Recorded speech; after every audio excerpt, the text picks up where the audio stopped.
எங்கள் அம்மா அப்பா காலில் விடுறது உண்டு அப்படின்னு அதையும் சொன்னேன். அவருக்கு அது பிடிக்கல. நீங்கள் எப்படி அதுக்கு எப்படி சொல்லலாம்? இந்த படம் ரிலீஸ் ஆகுமா நாங்கள் பார்த்துடுறோம். உங்கள் படம் ஒரு படமும் தமிழ்நாட்டில் ரிலீஸ் ஆகாது, தியேட்டரெல்லாம் அடித்து உடச்சிடுவோம் அப்படின்னு. அதோட வாசுங்கிறதான் ஒரு பேர், வாசுதேவன் நினைக்கிறேன். அவருக்கும் இவருக்கும் புரட்சி தலைவருக்கு ஆகாது பிரச்சனை. அவர் என்ன பண்ணிட்டாரு, ஒரு பக்கம் என்ன போட்டு பெருசாக போட்டு, இந்த பக்கம் புரட்சி தலைவருக்கு சின்னதாக போட்டு, அவர் இனிமேல் அவரோட கெரியர் அவ்வளவுதான். ஐயா நான் வந்து இது மாதிரி சர்ச்சைக்கு நடுவில் நீ இது மாதிரி என்ன வச்சு படம் எடுக்கிறது ரொம்ப ரிஸ்க்கு. இல்லை நீங்கள் தான். அது படம் ஓடுச்சு, நல்லா ஓடுச்சு. பட் என்னோட கேரக்டர், என்னோட இது வந்து தமிழ் இண்டஸ்ட்ரியில் தரப்பட்டு போச்சு. அதுக்குள்ளே எனக்கு மலையாளத்தில் நிறைய பேர், மலையாளத்தில் வந்து நீங்கள் வந்து இல்லை அதுதான் படங்களை நடிச்சு அது மலையாளத்தில் வந்து எனக்கு கேஎஸ் சேதுமாதவன், ராமு காரியார், ஏ வின்சென்ட், இவங்களெல்லாம் வந்து இம்மிடியட்டாக என்னை வந்து கூப்பிட்டேன். ஏன்னா இது விடக்கூடாது, நம்ம வந்து இது மாதிரி நடந்தது தப்பு. நம்ம மலையாளத்தில் வந்து இது மாதிரி நான் மலையாளமும் பேசுவேன், கோயம்புத்தூர் பக்கம். அதனால் அதனால் மலையாளத்தில் நிறைய படங்கள் பண்ணேன். ஒரு 100 படங்கள் ஹீரோவாக பண்ணேன். நல்ல பேர் வாங்கினேன், அவார்டெல்லாம் கிடைச்சிது, ஜனாதிபதி அவார்டு கிடைச்சிது, government Tamil Nadu government best film award கிடைச்சிது. இதெல்லாம் வெளியே சொல்லிட்டு இருக்கலாமே ஒழிய அதில் ஒன்றும் எனக்கு பெனிஃபிட்டே இல்லை.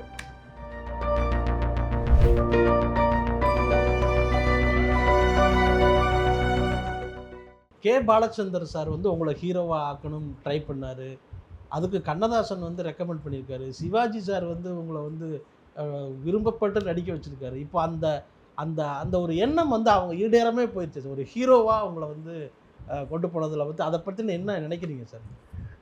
ஐயா இதெல்லாம் பெரிய பழைய கதை. அதில் நிறைய வந்து அரசியல் கலந்து போச்சு. கண்ணதாசன் வந்து நீங்கள் சொன்னதுனால சொல்கிறேன், அவர் தான் முதல்ல ஊமை விழிகள் என்கிற படத்துக்கு வந்து என்னை ஒப்பந்தமாகி பாலச்சந்திர சார் வந்து என்னை இன்ட்ரடியூஸ் பண்ணதுமே, அந்த உண்மையாக நடந்ததை சொல்கிறேன். அதோட ஜெமினி ஸ்டூடியோவில் தான் அந்த ஷூட்டிங் வந்து நடந்தது. முதல் நாள் இதில் வந்து கிளாப் அடிக்கிறதுக்கு புரட்சி தலைவர் எம்ஜிஆர் அவரை கூப்பிட்டுருந்தாங்க. அப்போ அவர் பெரிய நடிகர். அப்போ நான் ஒரு சேரில் உட்காந்து என்கிட்ட பாலச்சந்திர சார் வந்து முன்னாடியே வந்து சீனுக்கிட்ட தரல. அந்த சீனை அப்போ அங்கே வந்து எழுதி ஒரு 2 பேஜ் எழுதி, என்னோடய டைலாக் 2 பேஜ் இப்படி எழுதி எங்கிட்ட கொடுத்துருக்காரு. நான் கவனமாக நம்ம செய்யணுமே அப்படின்னு நான் அதை படிச்சுக்கிட்டே இருக்கேன். படிச்சுட்டு இருக்கும்போது யாரோ 2 பேரும் வந்து முன்னாடி நின்னாங்க. மணியன் சாரும், அவர் தான் ப்ரொடியூசர். அவர் வந்து எம்ஜிஆர் சாரோட கூட்டி வந்து நான் இது பார்த்துட்டு இருக்கேன். நான் இப்படி பார்க்கவே இல்லை. அப்போது மோகன் அப்படின்னு சொல்லவே நான் பார்த்தேன் எம்ஜிஆர் சார். அப்போ நான் நின்று பை இன்ஸ்டிங்க்ட் தான் அப்படியே கை கொடுத்தேன். அவரையும் கை கொடுத்தாரு. ஷேக் ஹேண்ட் பண்ணி பக்கத்தில் உட்காந்து என்னை பற்றியெல்லாம் விசாரித்தார். ஃபிலிம் இன்ஸ்டியூட் தானே நான் படிச்சிருக்கேன், அதை பற்றியெல்லாம் கேட்டார். எங்கேருந்து எந்த ஊர் எல்லாம் கேட்டுக்கிட்டு இருந்தோம். நடந்தது இது இவ்வளவு தான். மறுநாள் காலையில் ஆம்பூர்லேருந்து எனக்கு ஒரு ஒருத்தர் ஃபோன் பண்ணார். அவர் பேர் மோகன சுந்தரம் நினைக்கிறேன். நான் வந்து அகில உலக எம்ஜிஆர் ரசிகர் சங்க தலைவர். நீங்கள் நேற்று இது மாதிரி ஐயாவை பார்த்தா எல்லாருமே காலில் விழுந்து கும்பிடுவாங்க, அவர் தெய்வம், நீங்கள் அவருக்கு கை கொடுத்தீராமே, ஹேண்ட்ஷேக் பண்ணிங்கிறாங்க. நான் ஐயா பண்ணினேன். அதோடு நான் இதுவும் சொன்னேன், எங்கள் அம்மா அப்பாவை தவிர வேறு யாரு காலையில் நான் விழுந்தது கிடையாது ஐயா. கடவுளில் கடவுளை எப்போ கும்பிடுறது உண்டு, எங்கள் அம்மா அப்பா காலில் விழுறது உண்டு அப்படின்னு அதையும் சொன்னேன். அவருக்கு அது பிடிக்கல. நீங்கள் எப்படி அதுக்கு எப்படி சொல்லலாம்? இந்த படம் ரிலீஸ் ஆகுமா நாங்கள் பார்த்துடுறோம். உங்கள் படம் ஒரு படமும் தமிழ்நாட்டில் ரிலீஸ் ஆகாது, ஓ தியேட்டர் எல்லாம் அடித்து உடச்சிடுவோம் அப்படின்னு. அப்போ நான் சரி இது இவ்வளவு சீரியஸாக மேட்ரு போகவே நான் என்ன பண்ணேன், நான் நேராக கிட்ட போய் மணியன் சார்ட்டு போயிட்டேன். ஐயா படம் உங்கள் படம், இந்த மாதிரி எனக்கு ஒரு ஃபோன் கால் வந்தது. அவர் நல்லா திட்டினார், எல்லாம் மலை பசங்க என்ன பண்ணுறது, என்னத்தை செய்கிறது விடுங்க சொல்லி அவர் என்ன பண்ணார், எனக்கு என்ன பெரிய சங்கடம் மோகன், நான் எம்ஜிஆரை வச்சே ஒரு படம் எடுத்துன்னு இருக்கேன். ம் அந்த படத்தோட டைட்டில் சிரித்து வாழ வேண்டும் நினைக்கிறேன். ஆ சிரித்து வாழ வேண்டும். இந்த படம் வந்து நான் வந்து தொடர்ந்து இனிமேல் பண்ணேன்னா அந்த படத்துக்கு எனக்கு அவர் டேட்டு கொடுக்க மாட்டார். ஏன்னா அங்கெல்லாம் வந்து இந்த இந்த சங்கங்கள் எல்லாம் நம்பி இருக்கிறவங்க. அதனால் நீங்கள் நம்ம பார்ப்போம் நம்ம சொல்லி என் கையில் அவர் வந்து 5000 ரூபா கொடுத்துருந்தாரு. அதை அப்படியே எடுத்து அவர்கிட்ட கொடுத்து, ஐயோ நான் வாங்க மாட்டேன் அப்படின்னாரு. இல்லை இல்லை நீங்கள் அப்படி சொல்லக்கூடாது, நான் படமே பண்ணலையே அப்படிங்கும்போது நான் இது என்ன பண்ணேன், டக்குன்னு டேபிள் மேலே வச்சு நான் வந்துட்டேன். இது நடந்த சமாச்சாரம். மறுநாள் இதை வந்து ஒரு பெரிய அளவுக்கு வெளியில் பரவிடுச்சோ. ப்ரெஸ்ஸு ஓ மூவி லேண்ட் அப்படின்ற இது இருந்தது. அப்போ ம் அதோட வாசுங்கிறதான் ஒரு பேர், வாசுதேவன் நினைக்கிறேன். அவருக்கும் இவருக்கும் புரட்சி தலைவருக்கு ஆகாது பிரச்சனை. அவர் என்ன பண்ணிட்டாரு, ஒரு பக்கம் எண்ணெய் போட்டு பெருசாக போட்டு, இந்த பக்கம் புரட்சி தலைவருக்கு சின்னதாக போட்டு, இனிமேல் அவரோட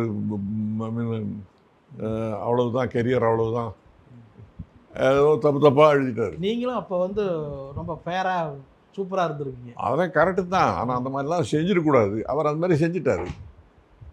அதெல்லாம் பாதிச்சுது, என்ன ரொம்ப பாதிச்சுது, ரொம்ப ரொம்ப பாதிப்பு ஏற்பட்டது.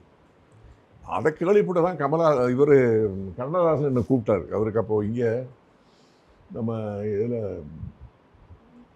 என்னதுக்கு பேர், கவிதா எட்வர்டு எடியர்ஸ் ரோட்டில் ஒரு ஹோட்டல் வச்சுருந்தார். அப்போ ஒரு drive-in hotel, Kavitha hotel. Kavitha Kavitha Kavitha. அப்போ அதில் ஈவினிங்கில் கூப்பிட்டாரு 6 மணிக்கு.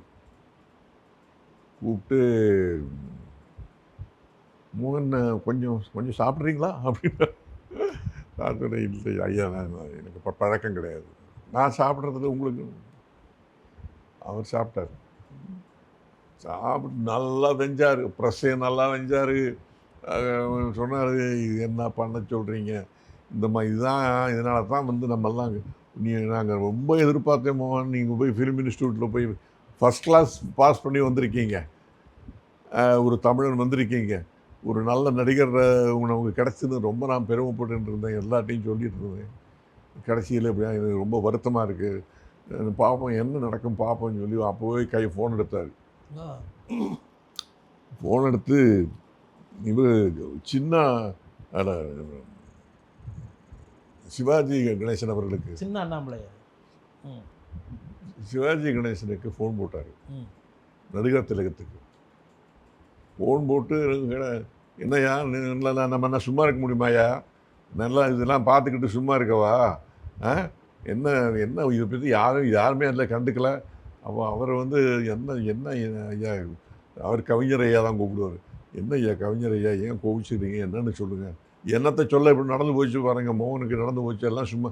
அவன் நானும் படித்தேன் பேப்பரில், வருத்தமாக தான் இருக்குது, வருத்தப்பட்டு பிரயோஜனம் இல்லை, உடனே வந்து ஏதாவது ஃபிலிமில் ரோல் கூட, ஃபிலிம் ஸ்டார்ட் பண்ணி ரோல் சொல்லி பண்ணி நான் வீட்டுக்கு வந்தேன். வீட்டுக்கு வந்ததும் சின்ன அண்ணாமலை ஃபோன், நம்ம ஃபோன் பண்ணி, இது மாதிரி நான் ஒரு படம் பண்ணிட்டுருக்கேன் ஐயாவோட, அதில் ரொமான்டிக் ரோல் நீங்கள் தான், ஐயா வந்து ஃபாதர் ரோல், நீங்கள் ரொமான்டிக் கேரக்டர் நீங்கள் பண்ணணும். அந்த படத்தோட பேர் ஜெனரல் சக்கரவர்த்தி, ஜெனரல் சக்கரவர்த்திங்கிற பேர். அது நடந்ததுமே வந்து அதில் வந்து அவருக்கு ஜோடியாக இருந்தது கேஆர் விஜயம்மா. அவங்க என்ன பண்ணாங்க, அந்த அம்மாட்ட சொல்லி, நம்ம சும்மா நீயும் ஒரு படம் ஆரம்பி, ஓ இம்மிடியட்டாக பண்ணிடலான்னு சொல்லி அந்த மாதிரி என்ன பண்ணாங்க இம்மிடியட்டாக என்ன ஹீரோவாக போட்டு நாடகமே உலகம் நாடகமே உலகம். நாடகமே உலகம் நானும் கேரு ஜாமாவும் ம். அவங்க போட ஆரம்பித்தாங்க. ம். இதுதான் அப்போலாம் நடந்தது. அதனால் எனக்கு அதுக்கப்புறம் வந்து ஒருத்தர் வந்து தூண்டில் மீன் அப்படின்ற ஒரு படம் எடுத்தார். அவர்கிட்ட எத்தனையும் எவ்வளோ சொல்லி பார்த்தேன். பட் படம் ஓடித்து, நல்லா ஓடித்து. ஐயா நான் வந்து இது மாதிரி சர்ச்சைக்கு நடுவில் நீ இது மாதிரி என்னை வச்சு படம் எடுக்கிறது ரொம்ப ரிஸ்க்கு. இல்லை நீங்கள் தான் விசி கணேசன் அவருக்கு பேர், அவர் எடுத்தார். அது படம் ஓடித்து, நல்லா ஓடித்து. ம். ம். பட் என்னோட கேரக்டர் என்னோடது வந்து தமிழ் இண்டஸ்ட்ரியில் இருக்கிற தடப்பட்டு போச்சு. அதுக்குள்ளே எனக்கு மலையாளத்தில் நிறைய ஆனா பேர் மலையாளத்துல வந்து நீங்க வந்து இல்லை, அதிகமான அதுதான் படங்களை நடிச்சிருக்கீங்க. அது பழைய அது மலையாளத்தில் வந்து எனக்கு கேஎஸ் சேதுமாதவன், ராமு காரியார், ஏ வின்சென்ட் இவங்களெல்லாம் வந்து இம்மிடியட்டாக என்னை வந்து கூப்பிடுறாங்க. ஏன்னா இது விடக்கூடாது, நம்ம வந்து இது மாதிரி நடந்தது தப்பு. நம்ம மலையாளத்தில் வந்து இது மாதிரி நான் மலையாளமும் பேசுவேன், கோயம்புத்தூர் பக்கங்கிறார். அதனால் அவன் அதனால் மலையாளத்தில் நிறைய படங்கள் பண்ணேன். ஒரு 100 படங்கள் ஹீரோவாக பண்ணேன். ஓ அது இல்லாமல் எல்லா லாங்குவேஜும் சேர்த்து ஒரு 50 படம் இதாக பண்ணியிருப்பேன். கேரக்டர் ரோல்ஸும் பண்ணியிருப்பேன். இதெல்லாம் எனக்கு நடந்த பிரேம் நசீர் கூடலாம் நீங்க வந்து நெருங்கி பழகிருக்கீங்களா சார்? அவங்களாம் எப்படி அந்த நேரத்துல எப்படி சார் இருப்பாங்க? நல்ல மனுஷன். பிரேம்சியர்லாம் நல்ல அதான் ஒரு வேர்ல்டு ரெக்கார்ட் ஆச்சு அவரெல்லாம். ம். ஒரு வருஷத்தில் வந்து அவர் 20 படம் பண்ணுவார். ம். ம். ம். நான் வந்து 3 படம் 4 படம் தான் என்னால் பண்ண முடியும். ம். அவர் 20 படம் பண்ணுவார் அப்போவே. அது வேர்ல்டு ரெக்கார்டு அப்போலாம். அதெல்லாம் நல்ல மனுஷன். பட் அதனால எல்லாம் எனக்கு இது இல்லையா, எனக்கு என்னோட ஐ மீன் இது என்ன சொல்கிறது, கெரியர் வந்து ஒரு இதாக போயிட்டு இருந்தது. நல்லா தான் போயிட்டு இருந்தது, ஒன்றும் போகாமல் இல்லை. அது பண்ணேன், ஒரு 10 வருஷம் இருக்கும். 10 வருஷம் நான் பண்ணேன். அதில் நல்ல படங்கள்லாம் பண்ணேன். அதுக்கப்புறம் வந்து கேரக்டர் ரோல்லாம் பண்ண ஆரம்பித்தேன். தமிழில் கூட நல்ல கேரக்டர் ரோல்லாம் பண்ணினேன். ஆனால் எல்லாம் பண்ணியும் கடைசியில் சொல்ல போனால் எல்லாம் முடிஞ்சு படம் எடுத்தேன். 2 படம் எடுத்தேன், நல்ல படங்கள். அதுதான் அது நல்ல படங்களாக எடுத்ததுனால எனக்கு வந்து ரெவென்யூ இல்லாமல் போகவே, படத்தை ரிலீஸ் பண்ணுறது கூட நானே செய்ய வேண்டிய ஒரு நிலைமை வரவே, கடைசியில் முதியோர் இல்லத்துக்கு வந்து வர வேண்டியது. சார் இப்போ வயஸ்கண்ணெல்லாம் ஜெயலலிதா அம்மா வீட்டு பக்கத்துலேயே நீங்கள் வீடு இருக்குன்னு சொன்னீங்க. அதெல்லாம் என்ன ஆச்சு சார்? இந்த படம் இதனால அதெல்லாம் அதுக்கு முன்னாடியே கொடுத்தாச்சு, கொடுத்துட்டேன். அதெல்லாம் வந்து எனக்கு என்னோட இந்த கடன் முடியணுங்கிறதுக்காக இந்த கடனை அந்த வீடெல்லாம் கொடுத்துட்டேன். ஓஹோ. அதெல்லாம் சேல் பண்ணிட்டேன். ம். வேறு எப்படி கடனை எப்படி தீர்க்கிறது? சரி, இப்போ நீங்கள் சேம்பரில் தலைவராக இருந்திருக்கீங்களா? அந்த நேரத்தில் நீங்களே வந்து ஒரு தயாரிப்பாளர்களுடைய நலனுக்காக நீங்கள் ஒரு சட்டம் ரூல்ஸ் ஒன்று கொண்டு வரீங்க. ஆனால் உங்களுக்கு வந்து அது இந்த நேரத்தில் அது பயன்பட்டதா? அது அந்த எனக்கு இப்போ பயன்படலையே. எனக்கு நான் வந்து இந்த வருஷம் இங்கே வந்து 3 மாதம் ஆச்சு. சேம்பர் வந்து நினச்சிருந்தா எனக்கு என்ன சப்போர்ட் பண்ணியிருக்கலாம். நான் சேம்பருக்கு நான் செஞ்சது பல விஷயங்கள் செஞ்சுருக்கேன். சேம்பரில் பிரசிடெண்ட்டாக நான் இருக்கும்போது 8 டெனன்ட்ஸ் இருந்தாங்க வாடகை கொடுத்துக்கிட்டு. அதில் 7 பேரை நான் தான் ₹1 கூட காம்பன்சேஷன் கொடுக்காம அவங்கள காலி பண்ண சொல்லி காலியாக்கி அந்த இடத்த ஃப்ரீயாக்கிறதே நான் தான். அந்த இடத்துல தான் இன்றைக்கி பில்டிங் கட்டியிருக்காங்க. ஒரே ஒரு ஆள், இந்த கிருஷ்ணசாமி அசோசியேட்ஸ், ஆமாம், அவங்கள மட்டும் என்னால் ஒன்றும் செய்ய முடியல. ஏன் முடியலைன்னா, நான் டஃப்பாக தான் இருந்தேன் அவங்கள்ட்டையும். அவங்க நேராக போய் டிவிஎஸ் ராஜு, டி ராமானுஜம், அவங்கெல்லாம் இப்போ சேம்பரில் கொஞ்சம் நல்ல இதாக இருந்தவங்க. அவங்ககிட்ட போய் காலில் விழுந்துட்டாங்க. விழுந்து எங்களை இது மாதிரி மோகன் சர்மா எங்களை ரொம்ப ஸ்ட்ரிக்டாக சொல்லிட்டாங்க, காலி பண்ண சொல்லி. எங்களால் நாங்கள் வந்து கான்ட்ராக்டு ஃப்ரெஷ்ஷாக போட்டுக்கிறோம், 5 லட்ச ரூபா டெபாசிட் கொடுத்துட்றோம், ரெண்டெல்லாம் இன்க்ரீஸ் பண்ணிடுறோம் அப்படின்னு சொல்லி அவங்ககிட்ட தனிப்பட்ட முறையில் சொல்லி அவங்க என்னை கூப்பிட்டு இல்லை வேண்டாம் விட்டுருங்க சொல்லி என்னை நிப்பாட்டினாங்க. அதனால் அது நாங்கள் பண்ண முடியல. யாரும் விசாரிக்க கூட இல்லையா சார் இந்த செய்தி வந்ததுக்கு பிறகு சேம்பர்லேருந்து யாரும் பழைய உங்களுடைய தயாரிப்பு நண்பர்கள்? ரஜினிகாந்த் நீ கேட்டதான் சொல்கிறேன். ரஜினிகாந்த் அவர் கடவுள் மாதிரி. அவர் வந்து என்னோட நிலைமை இந்த மாதிரி இருக்குன்னு கேள்விப்பட்டுமோ நான் ரொம்ப வருத்தமாக இருக்கிறேன். நீங்கள் உங்களுக்கெல்லாம் இந்த மாதிரி வரக்கூடாது. நீங்கள் நல்ல படங்கள்லாம் எடுத்தவர், நீங்கள் நல்ல டைரக்டர், உங்களுக்கு இந்த மாதிரி வரக்கூடாது. உங்கள் நான் அக்கௌண்ட் நம்பர் கொடுங்க அப்படின்னு சொல்லி அக்கௌண்ட் நம்பர் வாங்கி 1,00,000 ரூபா போட்டார் அந்த அக்கௌண்ட்டில். அதுதான் என்னோடய தன்மானத்தை காப்பாற்றிட்டு உண்மையிலேயே டிக்னிட்டியும் வாங்கலை, அது காப்பாற்றினதே அந்த 1,00,000 ரூபா தான். அது இல்லைன்னா நான் என்ன பண்ணுறப்பேன்னு தெரியாது. அந்த மாதிரி தெருவில் இருப்பேன். அதெல்லாம் வெளியே சொல்கிற மாதிரி இல்லை. அது அந்த அளவுக்கு அது வந்து என்னை காப்பாற்றிட்டு. அதுக்கப்புறம் வந்து எனக்கு என்னோடய ஃப்ரெண்ட்ஸு அவங்கெல்லாம் வந்து இந்த டிவி இந்த ஏசி, இந்த ஃப்ரிட்ஜு இதெல்லாம் வந்து அவங்க வந்து ஸ்பான்சர் பண்ணி கொடுத்தது தான். ஒருத்தர் ஸ்பான்சர் பண்ணி கொடுத்தாங்க. அப்படி லைஃப் அப்படி போயிட்டுருக்கு. பட் இட்ஸ் ஓகே, எனக்கு கம்ப்ளைண்ட்டே கிடையாது. Life is many chequered thing அப்படிம்பாங்க. லைஃப்பில் வந்து பலதும் நடக்கும், நல்லது நடக்கும், கெட்டது நடக்கும். ஒரு பின்னாடி ஒரு ட்ராவல் பண்ணிங்கன்னா நீங்கள் முதல்ல வந்து நான் வந்து இது ஆக்டிங் கோர்ஸ் படிக்க போகிறேன் அப்படின்னு சொல்லும்போது வீட்டில் வந்து வேண்டான்னு சொல்லியிருப்பாங்க. ஒருவேளை உங்கள் அம்மா சொல்லியிருக்கலாம். சொல்லிருக்காங்களே. நீங்கள் இப்போ நினைக்கிறீங்களா நம்ம வந்து அப்படி அதை படிக்காமல் இருந்திருக்கலாம் அப்படின்னு நான் நினைக்கல. ஏன்னா நான் மனசில் முதலையே நிச்சயம் பண்ணது ஆக்டிங் கோர்ஸ், நான் ஆக்டராக போகிறேன், ஆக்டிங் கோர்ஸ் படித்து வந்து வருவேங்கிறதெல்லாம் நான் முதல்ல நிச்சயம் பண்ணித்தான் நான் அதுக்கு தான் ப்ரிப்பேர் பண்ணி தான் போனேன். ஆனால் அதெல்லாம் வீட்டில் வந்து சொல்கிற மாதிரி இல்லை. ஏன்னா அதுக்கு செலவாகும். செலவு வந்து வீட்டிலேருந்து யாரும் வாங்க முடியாது. அதனால் 2 வருஷம் வேலை பண்ணி எமௌண்ட்டை வந்து சேமித்து அந்த எமௌண்ட்டை வச்சு தான் அங்கே போய் நான் படித்தேன். ஃபிலிம் இன்ஸ்டியூட்டில் போய் படித்தேன். ஃபிலிம் இன்ஸ்டியூட் அதுக்கப்புறம் வந்து எல்லாம் ஏற்றுக்கிட்டாங்க. எங்கள் அம்மாவும் அப்பாலாம் வந்து அவனுக்கு பிடிச்சதுன்னா அவரை ஒன்றும் பண்ண முடியாது, விட்டுரு அப்படின்னு சொல்லி. அதுக்கப்புறம் நிறைய ஆஃபர்ஸ் எல்லாம் வரவே தேவர் ஆல்சோ ஹாப்பி. சரி, அவனுக்கு ஒரு கெரியர் அமைஞ்சு போச்சு அப்படின்னு. இப்போ அதெல்லாம் சொல்லி பிரயோஜனம் இல்லை. இப்போ லைஃபு வந்து அப்படியே டேர்ன் ஆகிடுச்சு. அவன் என்னோடய நண்பர்களுக்கு, என் குடும்ப நண்பர்கள்னால் என்னோடய திரைப்பட குடும்பம். இந்த குடும்பத்து நண்பர்களுக்கு நான் சொல்லக்கூடியது இவ்வளவுதான். நான் பண்ண தப்பெல்லாம் நீங்கள் பண்ணாதீங்க. நல்ல படம் எடுக்க போகிறேன்னு எதையாவது எடுத்து கடைசியில் இந்த நிலைமைக்கு வந்துடும். அது பண்ணாதீங்க. அதுதான் சொல்ல முடியும்.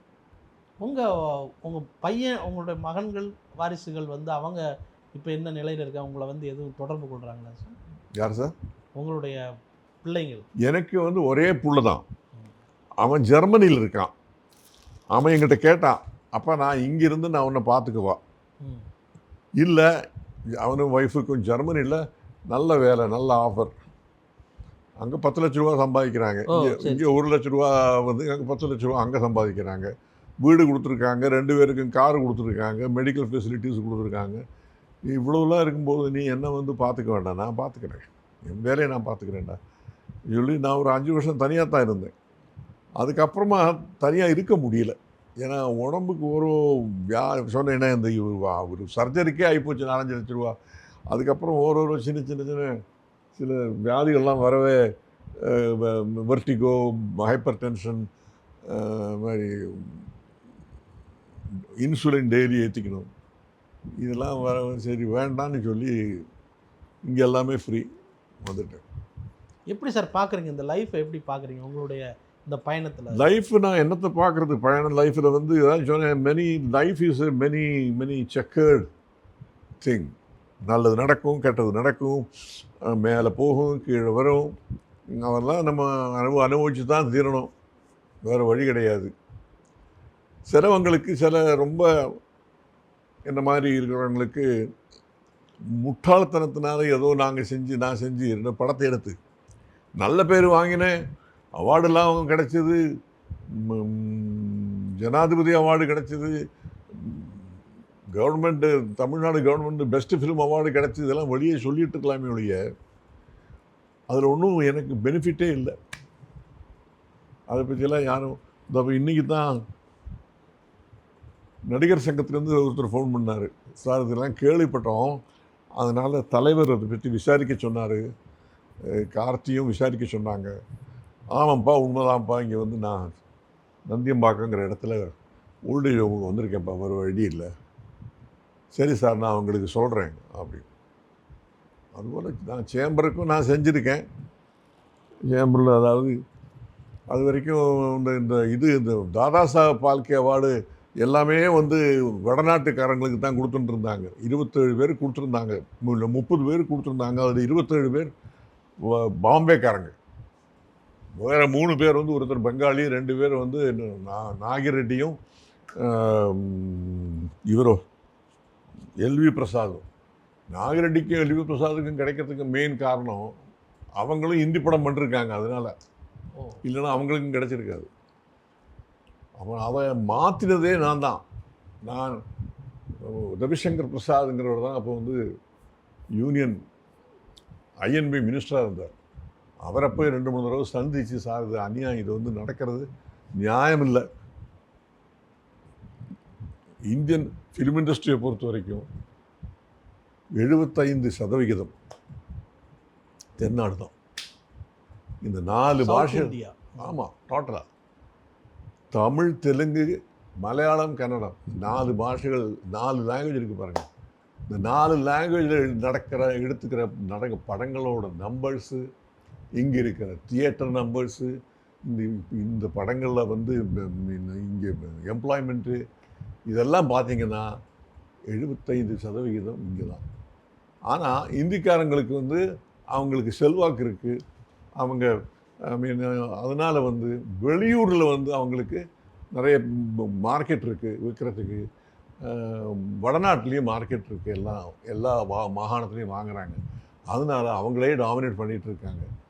அதனால் அதை மாற்றி இந்த தாதா சாஹேப் பால்கே அவார்டு வந்து நீங்கள் தென்னாட்டில் இருக்கிறவங்களுக்கும் கொடுக்கணும் அப்படின்னு சொல்லி மெத்தடாலஜியும் வாங்கலை, அதை மாற்றினேன். அதில் வந்து அது வரைக்கும் வந்து அந்த அவார்டு வாங்கினவங்க மட்டும்தான் அதில் கமிட்டியில் மெம்பராக போட்டாங்க. பாம்பே தான் மெயின் இருந்தது. அதில் 10 பேர். அந்த 10 பேர் வந்து 5-6 பேர் ஒரு வீட்டில் போய் உட்காருவாங்க. ஒரு மீட்டிங் மாதிரி 1 ஹவரில் போட்டு பாம்பேக்காரன் இன்னொருத்தருக்கு கொடுப்பாங்க, சாப்பிடுவாங்க, போவாங்க. இதுதான் நடந்துகிட்டு இருந்தது. இது மாற்றி எடுத்துனதே நான் தான். அதுக்கப்புறம் தான் நீங்கள் பார்த்தீங்கன்னா தென்னாட்டில் இருக்கிறவங்களுக்கு தாதா சாஹேப் பால்கே அவார்டு வர ஆரம்பிச்சது. சிவாஜி கணேசன், கே பாலச்சந்தர், ராமா நாயுடு, அடூர் கோபாலகிருஷ்ணன், ஒருத்தருந்தும் அதுபோல் வந்து இந்த பெங்களூர்லேருந்து இந்த ஒரு கேமராமேன் குரு தத்தோட கேமராமேன், அவங்களுக்கெல்லாம் அதுக்கப்புறம் தான் கிடைச்சது தாதா சாஹேப் பால்கே. அது நான் மாற்றி எடுத்ததே, நான் மாற்றினதே மெத்தடாலஜி மகளே, அதை மாற்றினதே நான் தான். அதுபோல் நான் சொன்ன மாதிரி சேம்பரில் வந்து அந்த சேம்பரோட அது சொன்னேன்னா தெரியல, பில்டிங்கில் அந்த பில்டிங்கை வந்து கட்டுற மாதிரி அங்கே விட்டு அந்த வாடகை சொன்னேன், சொல்லியாச்சு, அதை சொல்லி இதெல்லாம் செஞ்சுருக்கேன். சரி, சொல்லலாமே ஒழிய, நீங்கள் வாழ்க்கை பயணத்தை பற்றி கேட்டதுனால சொல்கிறேன், சொல்லாமே ஒழிய இதனால் வந்து எனக்கு ஒன்றும் பெனிஃபிட்டே கிடையாது. சார் நீங்கள் இப்படி லேசாக கடந்து போகிறீங்க. ஆனால் சிவாஜி கணேசன் வந்து உங்களை வந்து உங்கள் ஆக்டிங்கை பார்த்து மிரண்டு போய் பாராட்டியிருக்காரு. அதாவது மெத்தட் ஆக்டிங்கில் நீங்கள் அங்கே படிச்சுட்டு வந்த அந்த விஷயத்தை வந்து, அந்த நுணுக்கத்தை வந்து அவர் வந்து அடுத்தவங்கள்ட்ட சொல்லி இப்படி ஒரு இருக்கார் மோகன் அப்படின்னு சொல்கிற அளவுக்கு நீங்கள் இருக்கீங்களே சார். அது அவரோட கிரேட்னஸ்ஸு.